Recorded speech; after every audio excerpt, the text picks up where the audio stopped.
Welcome to Small Biz Life, episode 44, Surviving in a World Gone Crazy.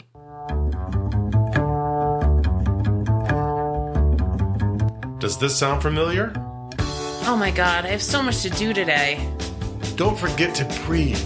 But I have almost 400 emails in my inbox and 30 phone calls to make. Have you looked into getting a virtual assistant yet? Oh, and I need to schedule all my social media posts. Did you drink anything today? I had coffee. Did you eat today? Did I mention coffee's a bean? This is Small Biz Life.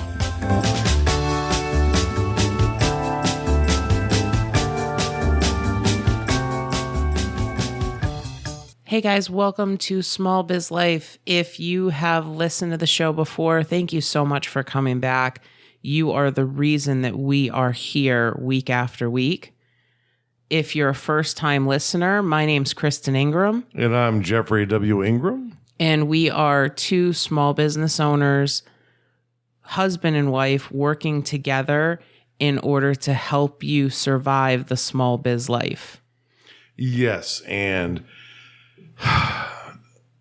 times seem tough right now, don't they? I mean, they really do. I mean, we have news out of Orlando. We have news out of Dallas and Minnesota and Louisiana very recently, right as we're getting ready to publish this episode. And we thought we needed to take a break because we see a lot of pain in our friends, in our family, and people we know and love on the internet. We do have lots of friends that are largely only on the internet.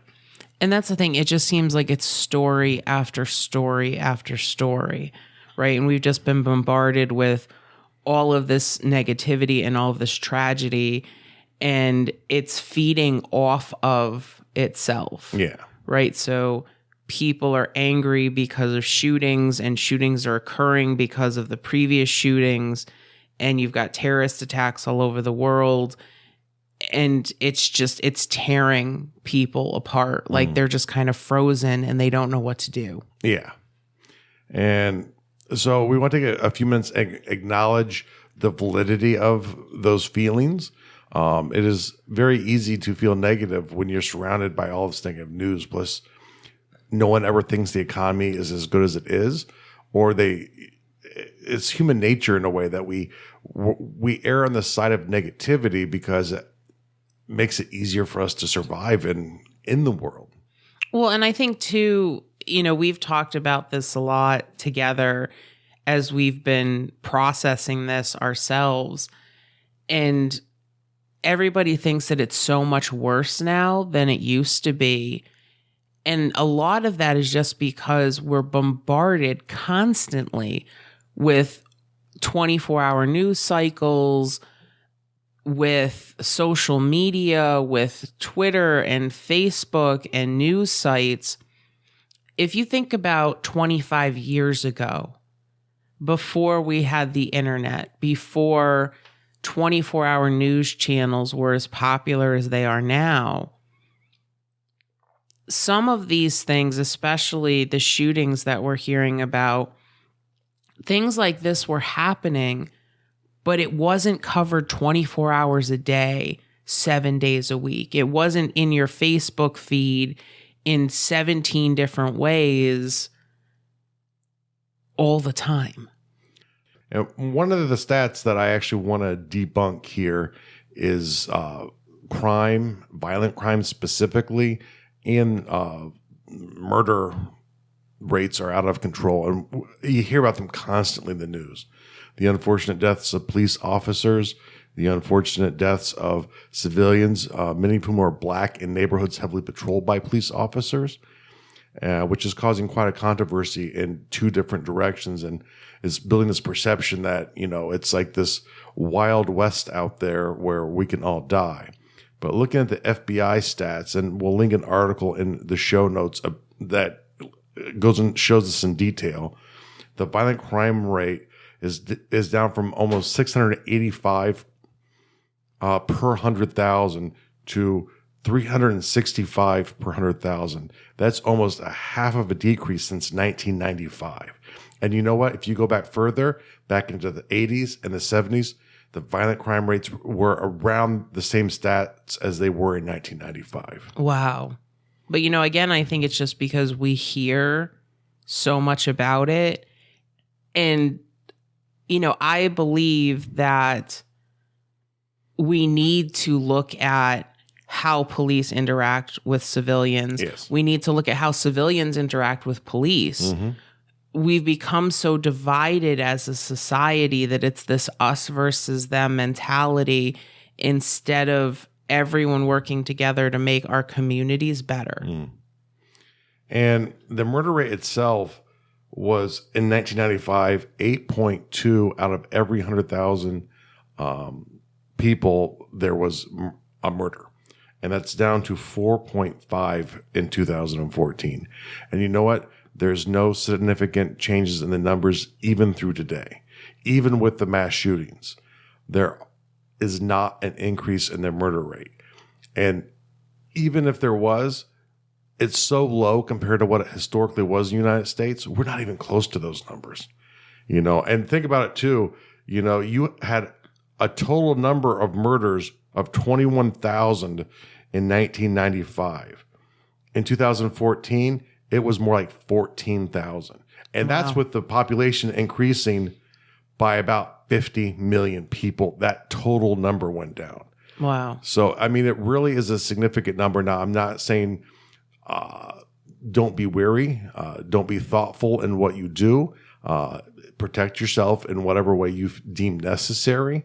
But overall, as an aggregate in American society, both violent crime and the murder rate are down, even with Newtown, even with all of these terrorist acts. Wow. That's, you wouldn't think that listening to the news, right? Because they're like, it's Armageddon, the world is coming to an end. And I think the news cycle does a lot to try to divide us into, these little micro groups rather than trying to help bring people together and to heal. It's funny because we talk a lot about, back in the 80s when there was the Cold War and there was the space race in the 60s and how everybody united around that. And the country doesn't seem to have that uniting force anymore. Almost definitely. So instead of us saying, it's us versus the Russians, during the Cold War, now it's like we've turned internally and it's us versus police or police against Black communities, or we're so hung up on what divides us and what tears us apart. And that really bothers me. I think it should. And I don't think this is something the media does on purpose. But once again, I think it's this humans react very well to bad news. It's what drives us to survive. And it's built in genetically to us. If the people who are less cautious are less likely to survive long enough to have babies. That is just a fact. So over time, more and more of the population has these built-in traits that are survival traits. They see the negatives going on in the future. They respond to them. It's a signal that sets your brain off, that makes you completely concerned with what's going to happen to you, to your friends, to your family, to people who you don't even know but you do love. So I think a lot of people they're kind of shutting down because of all the negativity. And a lot of people are becoming much more depressed over this. They don't want to keep going. It's just like it's too much. It's overload. And as a former soldier, you were trained that when all of this bad crap is happening, that you need to keep going. And how does the Army train people to do that? And how do you, what did you take away from that in your daily life? So essentially, in a way, it makes daily life easier. The risks at work do not seem as bad as they do in real life. It's like, sure, my PowerPoint might be late, but you know what? I didn't get shot. I didn't need to try and shoot anyone. That's a good day. However, that's really oversimplifying it because there's a reason why my brain is wired that way now. And it's because in the Army, they do what they call behavior modification. They teach you to react in certain circumstances a certain way. Not everyone, you have this concept called fight or flight, and everyone has it in them. And the Army modifies people's behavior towards fight. Certain responses, they train you to react in a certain way. So there are little things that you can do to yourself when you hear bad news where you can actually force yourself to take an action. Don't allow yourself to go to bed. Don't force yourself to retreat from bad news and hold up in your home and be panicked about the world, but take a positive action. Go to a community meal, eating food with people and telling stories and sharing your life with people you never met is a great way to bond with your community. Holding up in your house, feeling scared is a very bad way to do it. So when you have that urge to stay inside, to stay locked up, take an active step to get outside in front of people you do not know and use that to train yourself to have action. Because one of my bigger fears are if people who have this tendency to roll up into a ball actually are in a scenario where the bad thing is happening very locally, maybe in their neighborhood, maybe in the mall they're in, maybe in their church. Any of those things, if people move to flight, they're going to put themselves at risk and they're going to put other people around them at risk. So the thing is, you have to prepare for the worst, know what you can do to protect yourself, how you can get in and out. There's some very good videos. And I believe the Department of Homeland Security put them out on how to react in case of a mass shooting. Go through drill these types of things. Even if you feel a little crazy doing it, it's okay. Because when you get into the scenario, you don't want to freeze up. Well, and I think, Jeff's kind of talking about if something happens locally, but I think what happens for a lot of people is they become so overwhelmed with what's going on nationally and internationally that the fear overtakes you. And if something did actually happen locally, would you know what to do, or would you freeze up like you do when you see these things on the news? Yeah, and I think the fear is that you're training yourself behaviorally the same way the Army trained me to react and move towards. And I'm not saying everyone needs to attack in every scenario. That's sometimes foolish, sometimes the wrong thing to do. But there are specific things that you can do to help your community. Even if it doesn't hit your street, your neighbors are going to need help the next day. They're going to need help the day after that. So you have to prepare ways that you can help if it's local.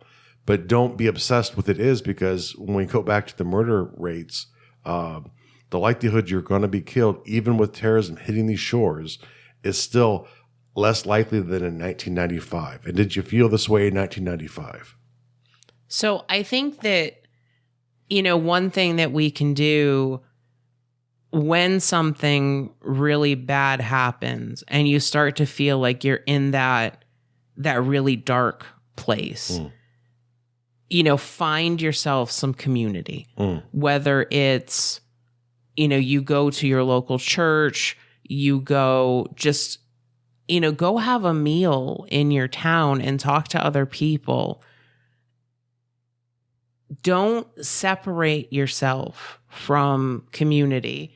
And, one thing, I don't post a lot about tragedies. I don't get swept up in posting, flags on my Facebook page for whatever country is being attacked, because I feel that that's perpetuating the message of the attack. Yeah. And so one of my defaults is I kind of go into prop people up mode. Yeah.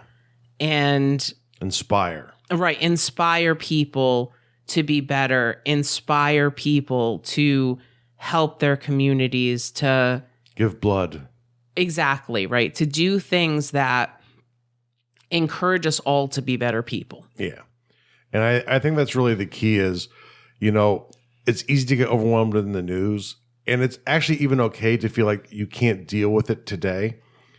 But the biggest mistake we make is because every news channel you go to will be covering a bad event. Every Facebook feed will be filled with articles talking about the horrific thing that just happened. And I think the mistake is to overwhelm yourself with more of that information when you're not ready to process it. It's very healthy to process it and try and find out what happened. There's nothing wrong with that.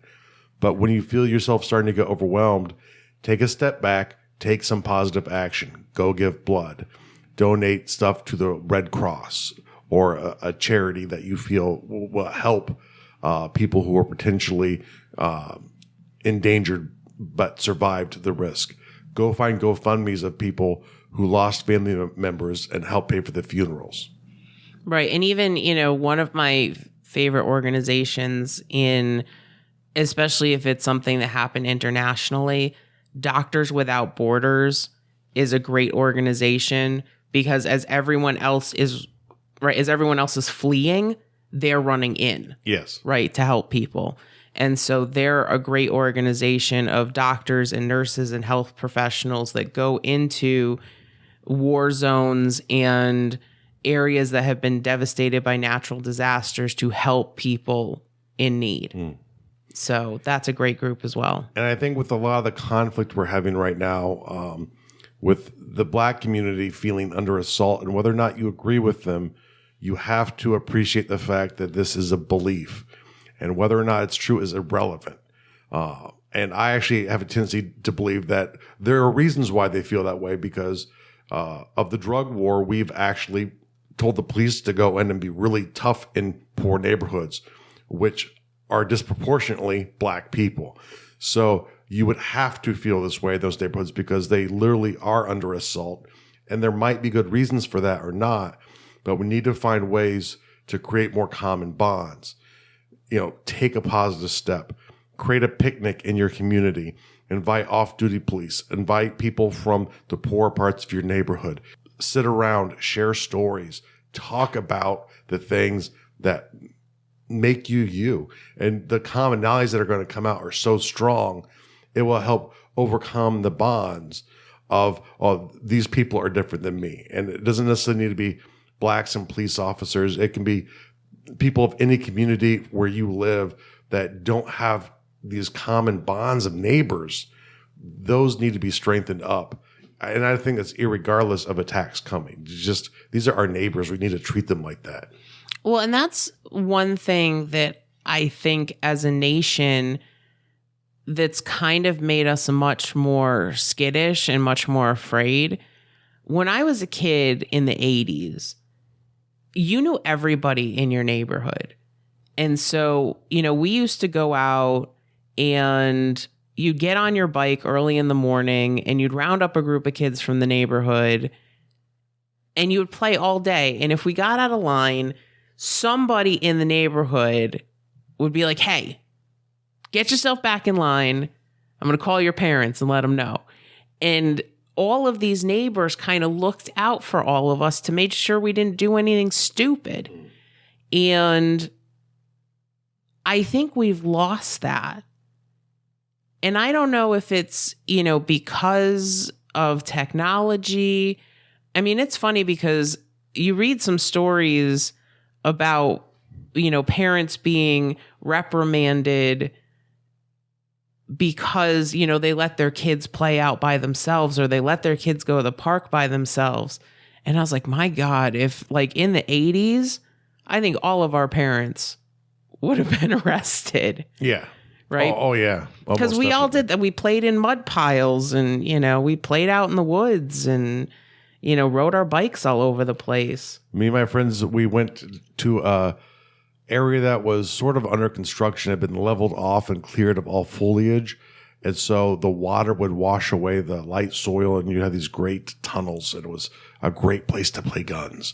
And so we're in there when we're not in actual construction sites, probably not doing quite the things we should. But it's like, when did we lose that sense of community?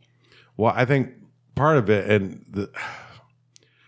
is the sense of it's more dangerous today than it was, which is not true. We're more afraid to let our kids go outside. We're afraid of pedophiles. We're afraid of violence. We're afraid of acts of terrorism. We're afraid of lightning storms. And maybe that one's a bit more valid. But the thing is, when we cut ourselves off from our communities, when we don't know the people in our communities, then they're more likely to not value you as a human. You know, there's something called the Dunbar's number. And I often call it the Dunbar unit. And I believe other people do as well too. But it's the number of social interactions, social connections you can truly maintain. And according to research, it's between 100 and 250. And it does vary per person. But there's really, in a way, only a certain number of people that you can really truly connect with because your brain it doesn't have the capacity to hold on to more. So the thing is, fill up your Dunbar unit, but do it in a way to where you're creating positive bonds with the people who live around you, because ultimately, if there is a tragedy, you need to help pull each other up. And it's so important, you know, whether you have a religious need to love thy neighbor, or you just are a humanist and think that, you know, people should be treated a certain way. It is an action. It is the actions that you take that do that. Well, and it's interesting because, my theory, and I'd love to be able to do some more research on this, is that because we have filled our social media with people. It's interesting because when we were at Podcast Movement last week, a lot of the podcasters were talking about how their listeners feel that they have like intimate relationships with them. Yeah. And so I'm wondering, like, if you have this 100 to 250 person, group that you can really care about, yeah, and we're filling that group with media personalities and podcasters and people that we respect online, are we making less of a connection with people that are physically around us? Yeah. Because we have that limit, right? I can only connect really with 100 to 250 people. And so by including these media personalities that we feel we know really well, we don't know our next door neighbor. No. Right? And I'd love to be able to do some research on that, because I really think that that's kind of mentally our brains have not been able to adapt to having, 3,000 friends on Facebook and these huge communities that we're in. And I mean, it's funny because like in our community, like I'm friends with some of these people and we actually hang out, a couple times a year. And then there are other people I've never met that I'm like, wow, I hope this person's okay. Like, I wonder how they're doing. I haven't heard from them for a while, And so that's real. Like those relationships you build online are real. I'm just worried about the impact that that's having in our local communities. Yeah. And there's nothing wrong with having that 100 to 250 people, people who help spur you and motivate you. Because as a business owner, it's very easy to get caught in what would they call it this weekend? The Kevin Smith called it the why people, the people who always say why are you doing that? This seems silly. Just go get a job. Why? And there's nothing wrong with filling up the people who dominate your life with people who are saying why not to you, but you can't neglect what's outside your door. That will have more impact on your life than anything else. Exactly. So, I think one of the takeaways from this episode is spend some time out in your community. Like, even if you're an online business owner, go check out your local chamber. Go connect with other business owners around you. And, it's kind of funny because most of the business owners that I surround myself with online are those why not people. Why not try this? Why not go be awesome? And I think a lot of the local business people we find are those why people. Well, why would you try that? Well, why would you build a list? Well, why would you build a course? Nobody's going to do that. Like nobody's going to go. And so I think like we need to take some of that positivity that we've learned online and like shoot it off into our communities. Yeah. and be like, look, no, why not? Right? Anything's possible. If you put in the hard work, you put in the time, you get the right knowledge, why not? Yeah. So I think that's one thing, is we need to go out into our communities and take some of this knowledge that we've gained and go network with people and go change perspectives and build community. Yeah. Because I'm a really big fan that it can't just be all online. No. Okay, so I think that's my first takeaway. The second thing is that I see a lot of people that they get so caught up in all the negativity, right? And it's becoming paralyzing. And they're like, my God, my Facebook feed is full of all this tragic news, and I'm going to go share it all. Yeah. I think that no matter how big your platform is, you still have a platform. And, we've kind of seen this in a way, because we've mentioned in other episodes that we're libertarian leaning people. And so, we started sharing out Gary Johnson stuff. Yeah. And now we're seeing that the people around us are sharing out Gary Johnson stuff, and people are figuring out who he is. And if you don't know who he is, Google him. He's running for president. But we're seeing, that's kind of going around in the circles now, and more people are finding out. So my thought is that when there's a tragedy, when something happens that's terrible, horrible, let's start sharing out some positivity. Let's inspire people to greatness. Do not worry that people will not be able to find information about it. It will be in every media outlet, from Slate to Fox Business to whatever. It will be there. And the quieter it is, the more you're going to hear about it. Because if something else came up that they thought would take your attention, they would shift to that in an instant. There's the reason why you never hear the resolution of these horrible things sometimes, because something more interesting to the news comes out and they switch to that. They're worried about ratings. And there's nothing wrong. That's their job. But you have to realize the news is out there. If you meet someone in real life who doesn't know, by all means, tell them. But if you fill up your feed with negativity, there is research that shows people who see all of this negative news is affected by it. Now, we've spent millions of dollars trying to prove that video games and movies and cartoons and comic books cause violent behavior in people. And you know what? There's been no conclusive evidence showing that. But with much less dollars behind it, they've already found evidence to suggest that negative news feeds in Facebook, and this would go to TV or newspapers, do affect people's mood. But so do positive ones.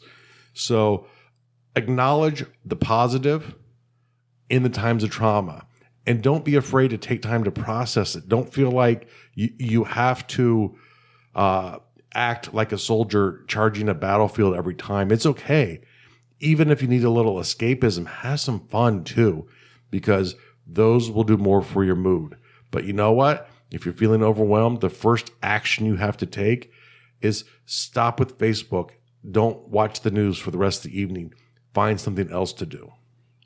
Yeah, go use some of that time to work on your business, and be fruitful. It's incredibly overwhelming right now. Yeah. And I know that a lot of people are feeling like they're just kind of this small piece of this huge negative cog, and that the world is really like, the world's going to hell right now. Yeah. But I think that when good people go out into the world and they make connections and they use their platform for good things. Yeah. And we stop trying to look at how different we all are, and we start looking at what makes us the same. Because we're all human beings. Yeah. Right? We all have a lot of the same struggles. And when we start to look at that, rather than tearing each other apart and tearing each other down, I think things can get better. Yeah. And I think the big takeaway here for me really is in all of this action that we're now jazzed to make. We're sitting there and we've seen all this bad news, and hopefully you're sitting around saying, hey, you know what? That was me. You're right. I was getting sucked up in that. And maybe it wasn't from this shooting. Maybe you're caught up because you are fearful of one of the candidates running for president, or maybe both of the ones that you hear about all of the time. And so you're sharing out articles and attacking people who support them and are pushing out articles to support, to give good information. And you're hoping to win an argument this way. It's not going to work. Insulting someone does not lead to a successful argument. So don't do that. Share out the positive. Share out something good about the situation. Maybe you like Jill Stein. Maybe you like Gary Johnson. If you don't know them, Google them. They're different types of candidates who are running for president. Maybe they're better than the two that you hear about all the time. But the biggest thing is act to stay happy, because the happier you are, the more productivity you will have at work, the better interactions you will have with your family, with your friends, with your neighbors, with your online community. So don't get trapped in the negativity. And really, if this episode has helped you at all, please, if you know other people who are getting trapped in the cycle of negativity, either through Facebook or watching too much news or reading the papers all the time, and they think the whole world's about to explode, share this with two of them. Take their phones, set it up if they don't know how to get to a podcast.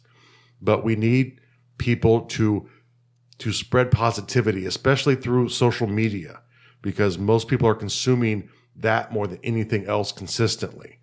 So we need more people to do this. So share out this episode with them. Sit down on their phone if you need to and type in the name of our podcast, Small Biz Life, and bring that episode for them and ask them to listen. Yeah, and use your platform for good. When you're feeling down, stop sharing negative stuff.